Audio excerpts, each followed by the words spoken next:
Hi, hope you're doing well, and welcome back to my next chapter of second PU, Too Dear. And the writer of this chapter is Leo Tolstoy. Let me give you an understanding of Leo Tolstoy. As you can see here, Leo Tolstoy was born in the year 1828 and he died in 1910. He is a Russian writer who primarily wrote novels and short stories. And he was a master and extremely realistic. He wrote very realistic fictions and he was considered one of the greatest novelists. And he is also best known for two long novels, that's War and Peace in the year 1869 and Anna Karenina 1877. And Tolstoy first achieved literary acclaim. That means that he became very famous and well known in his 20s for his Sevastopol sketches in 1855. And based on his experiences in the Crimean War and followed by the publication of a semi-autobiographical trilogy of novels, Childhood, Boyhood and Youth, between 1855 and 1858. His works also included two additional novels, dozens of short stories and several famous novellas, including The Death of Ewan Lynch, Family Happiness, Haji Murad. Later in life, he wrote plays and essays. Tolstoy is equally known for his complicated and paradoxical persona and for his extreme moralistic and ascetic views, which he adopted after a moral crisis and spiritual awakening in the 1870s, after which he became noted as a moral thinker and social reformer. So, if you look at Leo Tolstoy, he was talking about moral crisis, which means, things which have moral values, the moral values of truthfulness, loyalty, sincerity. These are some of the values that he was very, very particular about. And this story of Too Dear is also similar to that. It's very, very nice story, a story which would make you think that, for no fault of yours, why you are going through so much in life. Sometimes, when there is absolutely no fault of yours, you get the punishment, you go through a lot of hardships, you go through a lot of difficulties, embarrassments, so on and so forth. And this particular chapter also deals with the same thing, and the story also deals with the same aspect of it. So moving on, let me give you an understanding of the story so that you would have a good you'd have in a nutshell what the story is about, and then we'll get into the details of it. The story starts with a lot of humor. There is also a lot of humor that is included in this story, and this picture is also very beautifully put. If you look at it, there is a man who's in jail, and why is he in the jail is something that we would look at right now. And in the pre-reading activity, if you look at it, it says, what do you think would happen if, due to procedural lapses, delay in the court decision, one were to convert the verdict of death sentence into life imprisonment? So what would happen if somebody were to be pronounced dead and then suddenly they say, no, you have to stay all your life in the jail. So somebody is dead and gone, they just die, they give them the punishment, the capital punishment, and they are dead and gone. However, if you look at life imprisonment, which means that if somebody is about 20, somebody is 20 years old, and if that person were to live up to 80 years, that person will have to be taken care of for the rest of the 60 years. So isn't that very difficult for anybody? Because it would be a lifelong liability of that particular kingdom or that dynasty or that particular ruler. So now let's look at this story. This story is a very short story by Russian author Leo Tolstoy, who published this in the year 1897. It's very humorous of the troubles of dealing with a criminal in the kingdom of Monaco. In the border of France and Italy, Monaco is a place which is in the border of France and Italy. And it's a small kingdom and the population is just about 7,000 people. There is a real kinglet. Kinglet is somebody who is not a big king, but a smaller version of the king that has courtiers, ministers, bishop and generals. It is an army of 60 men. You can imagine there are just about 60 people in the army, which means that it's a very, very small kingdom. There is tax on tobacco, wine and a poll tax. Poll taxes, which means, when people go voting or polling, there is a tax for that as well. The king receives special revenue from a gaming house where people play roulette. Roulette means it's a gambling game. The owner of the gaming house receives money whether the players lose or win. So it's a win-win situation.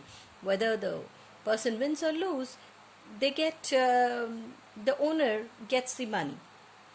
He gets a percentage. And out of his profits, the owner pays a large sum to the prince. So he has to pay to the kinglet. He has to pay to the prince. Because it is the only gambling establishment left in Europe. So having said that, that was the only gambling place where people could go, and he was running it, and the king had permitted them to do it, and hence he has to give a huge percentage for it. The Germans banned this play because people committed suicide, but the Prince of Monaco continued it because there is no other source to draw revenue. So in Germany, they banned it because, after doing all the gambles and after playing, they lost a lot of money. So when people lose a lot of money, what happens? They commit suicide. So Germany had banned it, but Monaco had continued to do it simply because of the fact that, that was the only source and the kingdom also had to run. And the king knows that it is a dirty business, but he is helpless and runs it. So he knew that it's not something that, can really be done or should be encouraged. But he didn't have a choice because he also needed money to survive. And all is well in the kingdom of Monaco until a man commits a murder. So everything was going on fine. The king was happy and he was getting money from the gambling establishment. Everything was going on good until a man committed murder. The king had never had to deal with a murderer before. So they didn't know, what to do with a murderer because it was, as I told you, it was a very small kingdom. So there's nothing much. People didn't do anything much except this one case where he committed the murder. The king had to deal with that. And after the judicial process had run its course, the man had been sentenced to death. He runs into considerable trouble trying to carry out the sentence. So he runs into trouble, and then because he had to get a punishment, and the whole judicial process took a long time. And Monaco has no guillotine. What is guillotine? Guillotine is nothing but it's a kind of a huge instrument. I'll show you this. This is a guillotine. If you look at it, this is how the guillotine looks. So guillotine is this part where people were killed, or rather sentenced to death with this, where they would be beheaded for the punishment. So this was during the French revolutions. During those times, it was used as such. But later on, because that was the only way, they could do something legally. So, but then at that time, they didn't have a guillotine. So what did they do? They had no executioner as well. So to execute a person using the guillotine, they didn't have anybody who could execute that. So they asked the government of France to see if they could borrow them. So they asked, their neighboring place, the neighboring king, if they could borrow that. Uh, but France offers to send a guillotine and an executioner for 16,000 francs. So France was okay with it, but they asked for 16,000 francs, which in itself was a huge, huge, huge amount. This would require levying more taxes, so the king tries requesting help from the king of Italy. But the cost would only be somewhat lower at 12,000 francs. The decision is made to simply keep the murderer imprisoned for life. So what they do is, finally, this person, after the murder, they wanted to execute him. They think of murder. They think of putting him on the guillotine. It doesn't work because of 16,000 francs. Then they go take the help of, they ask Italy's help. They say it is 12,000 francs. So nothing seems to be working well because, they didn't want to levy any heavy taxes because there was nothing that they could do with that small kingdom. Then life imprisonment. They think of, putting this person behind the bars for the rest of his life. And life imprisonment, however, presents its own set of problem. There needs to be a guard at all times, which means that, you put this person behind the bars, which means there should be a guard who would be guarding him all the time. And the man had to be fed, and his yearly costs were calculated to be about 600 francs. So which means that, even if they had an option to take it from France or from Italy, they could have somehow cleared it. But taking care of this man per year, it would be about 600. So for 10 years, it would be 6,000 francs. Imagine for 20 years, it would be 12,000, isn't it? So on and so forth. So this man, if he had to live for 80 years, imagine the cost. It will be double and triple. So the yearly cost were calculated to be 600 francs, which would still necessitate an increase of taxes. So it was decided that the guard should be dismissed even at the risk of losing the prisoner. So they think that, it's okay, let this guy escape or let this guy be for himself. It's okay even if they lose out on this guy. The prisoner, however, does not try to escape and continues to eat the food provided by the government. So he continues to eat the food which was provided by the government, and he doesn't escape at all, simply because of the fact that if he goes out, if he escapes, there would be nothing else that he could do for his livelihood.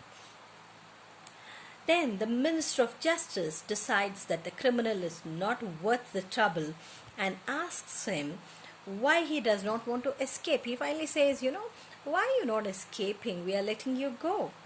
Then the criminal responds that he has nowhere to go in Monaco and that his reputation is ruined. First and foremost, he is a murderer.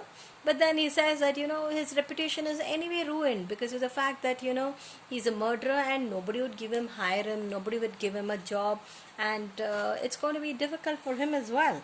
So he's finally given a pension by the government to remain in exile just outside of the country.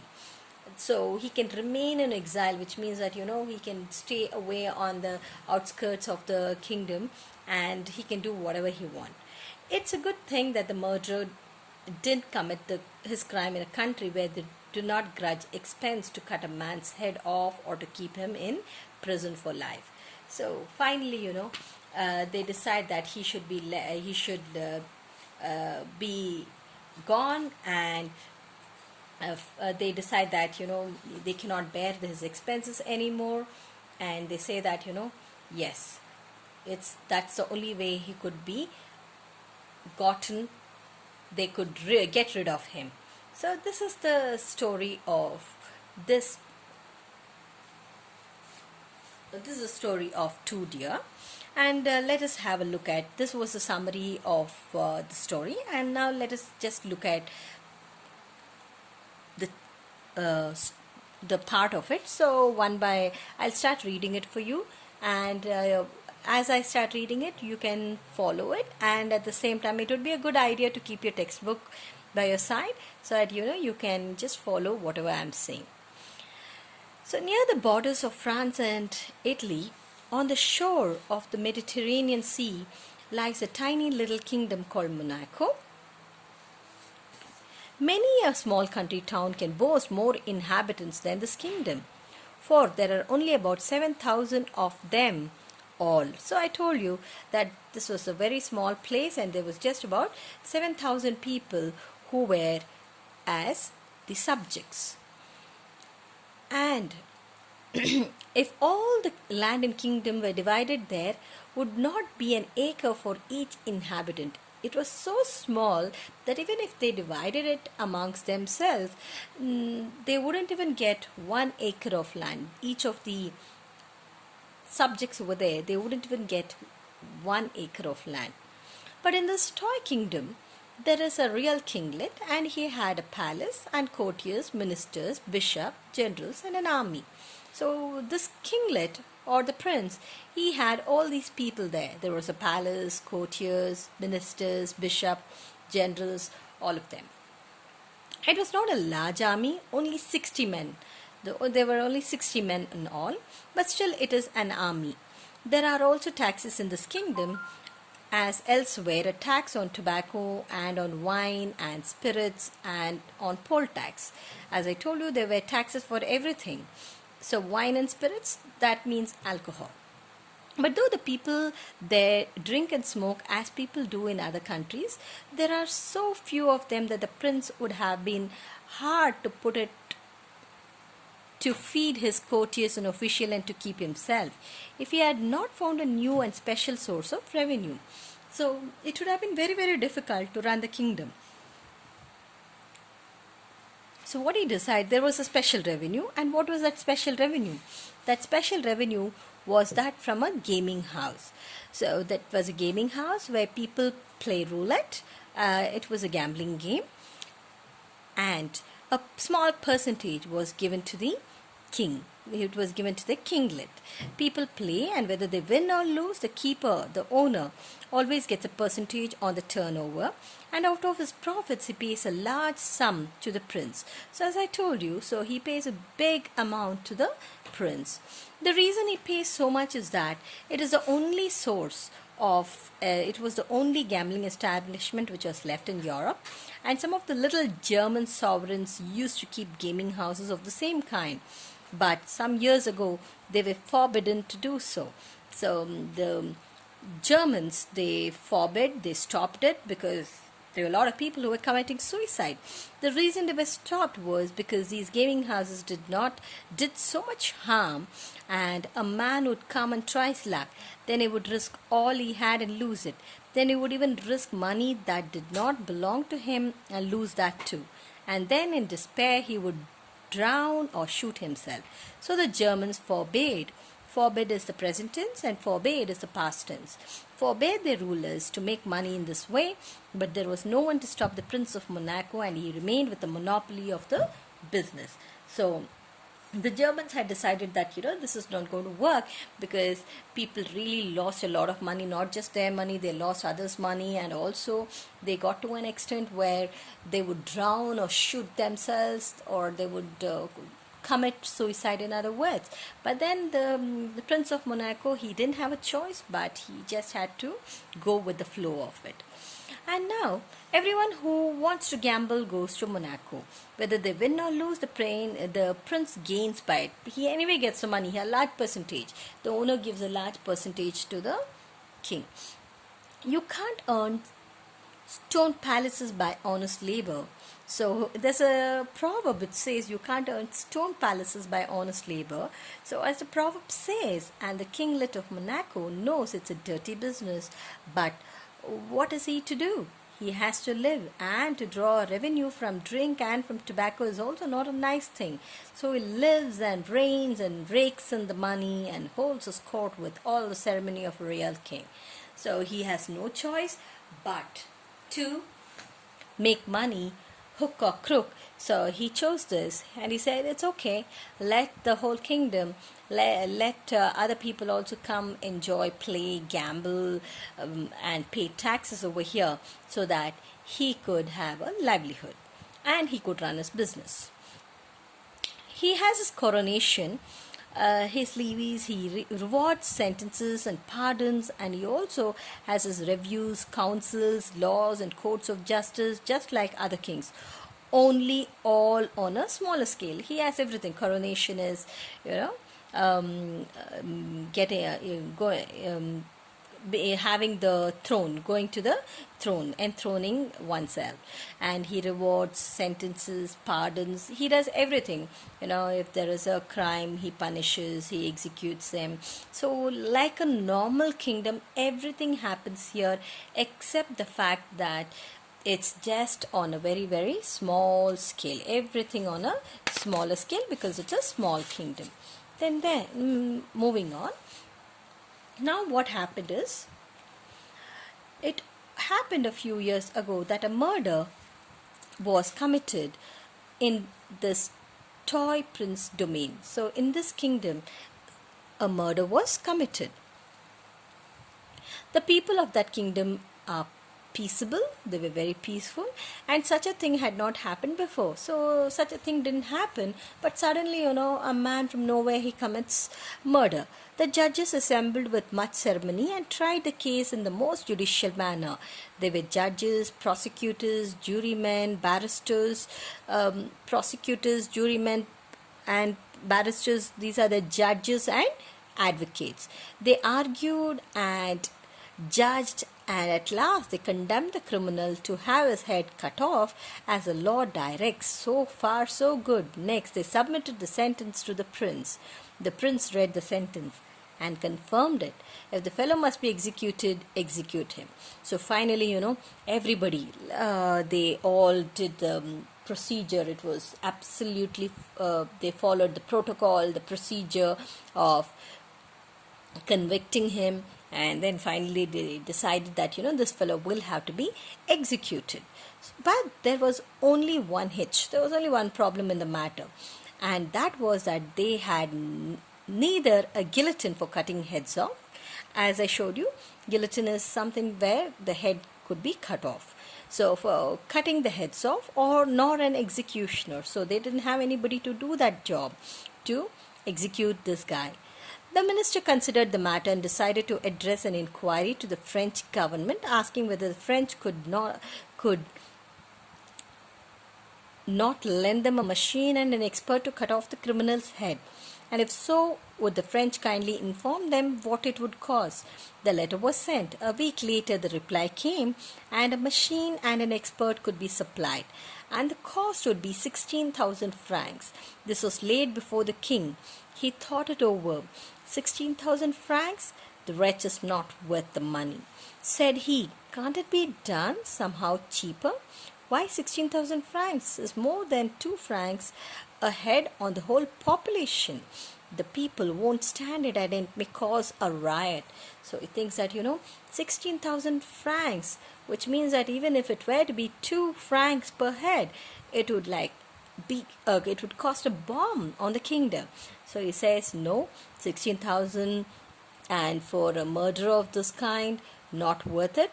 So we should think of something else. We should go with something else, plan B, where something could be worked on a cheaper basis. So a council was called to consider what could be done. Again, a meeting was done to see what could be done, and it was decided to send a similar inquiry to the King of Italy. The French government is republic and has no proper respect for king, but the King of Italy was a brother monarch. So he was a brother monarch, which means, they were brothers. brothers and kings, and might be induced to do the other thing cheaper. So the letter was written again and a prompt reply was received. So they said, the king of Italy, he said, yes, we are ready to do it, but we will do it at 12,000 francs. So the Italian government wrote that they would have the pleasure in supplying both the machine and an expert, that is an executioner, and that would cost about 12,000 francs, including the travel expenses. This was cheaper, but still it seemed too much. It seemed too much because the rascal was really not worth the money.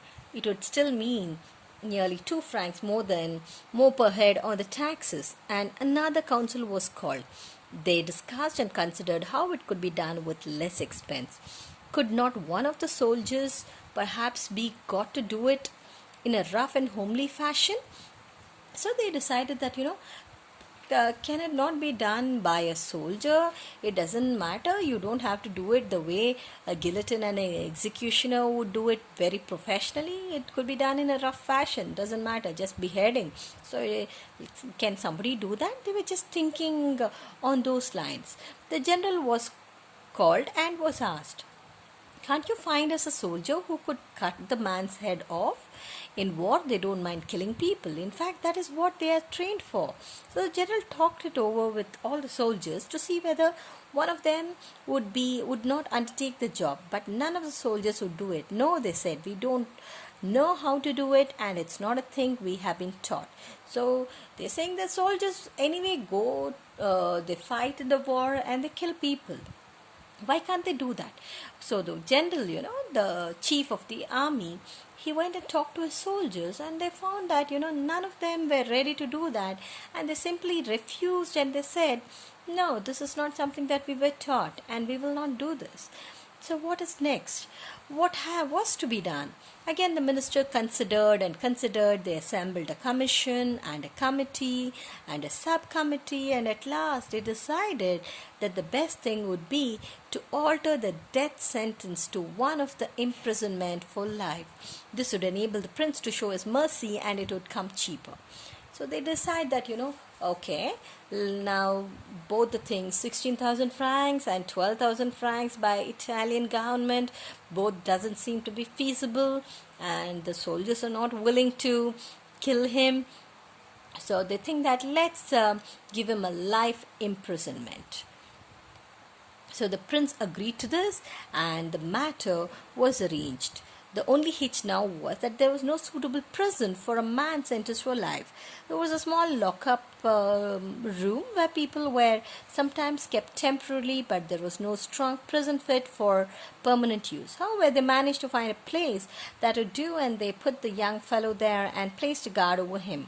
The guard had to watch the criminal and also had to fetch his food from the palace kitchen.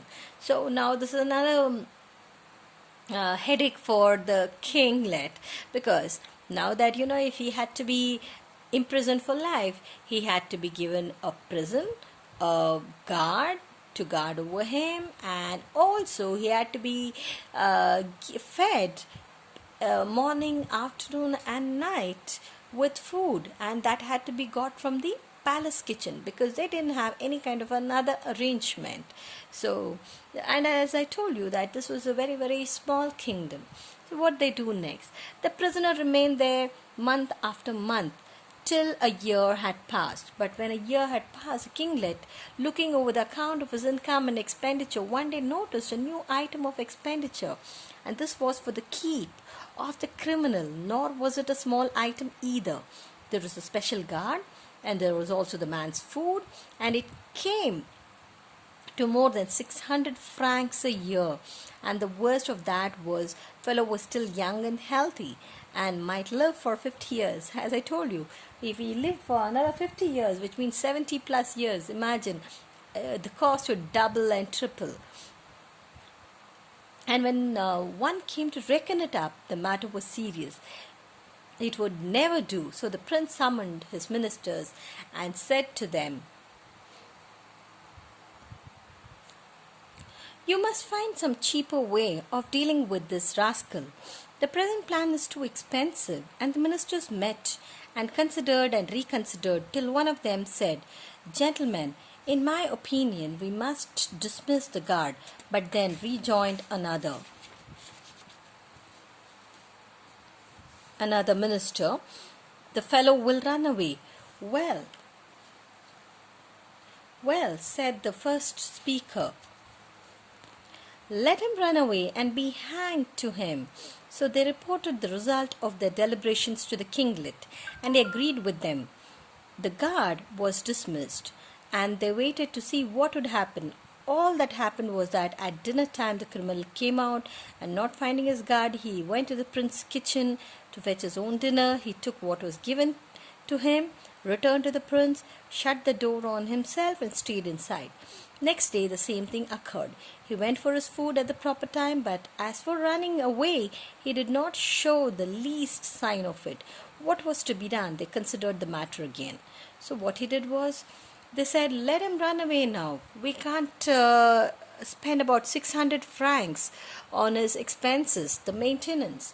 So they had a guard, and they dismissed the guard, and they were trying to see if he could escape.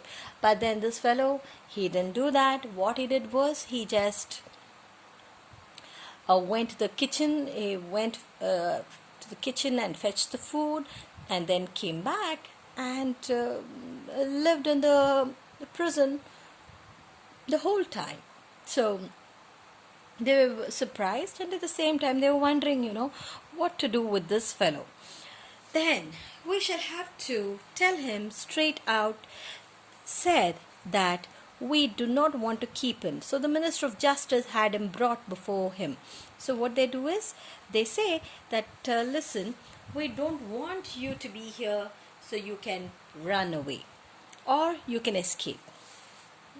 So he says, why do you not run away? Said the minister. There is no guard to keep you. You can go where you like, and the prince will not mind. So they say that, listen, why are you not running away?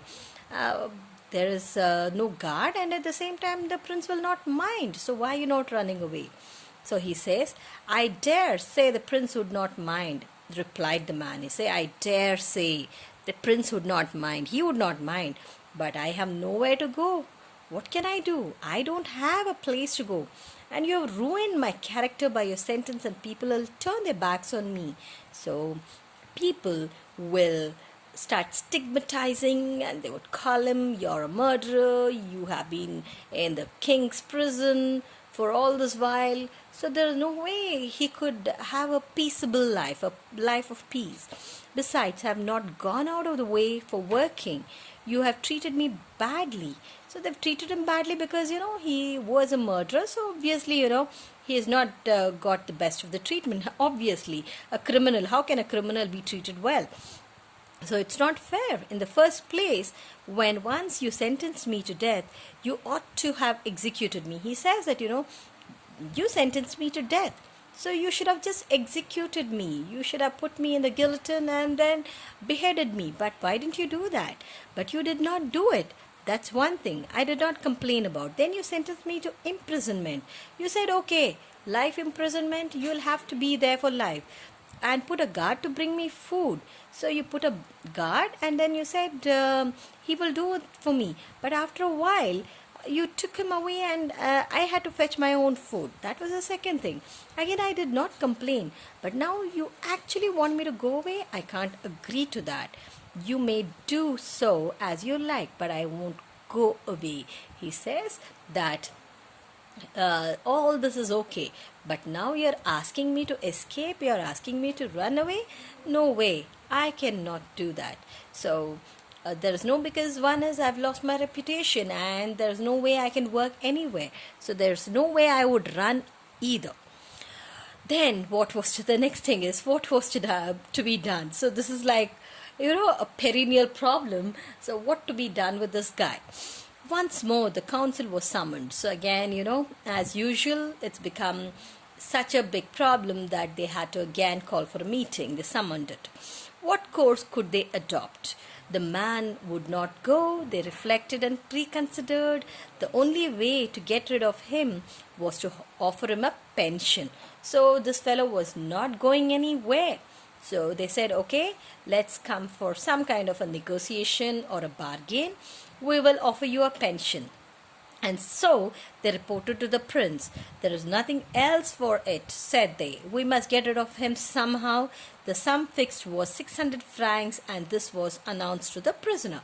They said, okay, maintaining him the whole year would be 600 francs. And now, he said, now you have to pay for my maintenance because you've damaged everything. You have literally ruined the character. So you have to do something about it. So what he does is, they finally say, okay, we pay you 600 francs as your pension. So now you can go out of this kingdom. So it was a decent deal. And the murderer says, fair enough. Well, said he, I don't mind so long as you undertake to pay it regularly. On that condition, I'm willing to go.